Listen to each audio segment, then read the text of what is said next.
అయితే నీకు మొక్కులు ఎందుకు? ఏటేటా ఈ జాతరలు ఎందుకు? ఇక నీకు గుడి ఎందుకు? ఆ గోపురం ఎందుకు?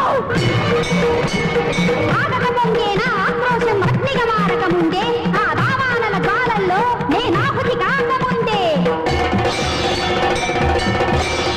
దుర్గవై చండివై దురిత వినా శంకరివై అంబవై అభయవై అగ్రహోతగ్రవై చూపులెకిడి కాకులుగా పాపాత్మని గుండె చీల్చి తెల్లనికిన రక్తంలో తల్లి నువ్వు జలకమాడి సత్యమేవ జయదేయని లోకానికి చాటింపగరా.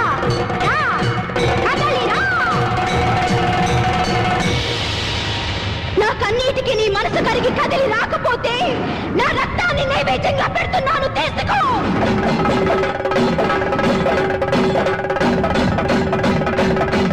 నేను దగ్గరకొచ్చి బొట్టు పెట్టి రామ్మా అని పిలిచినప్పుడే నువ్వు రావాలి.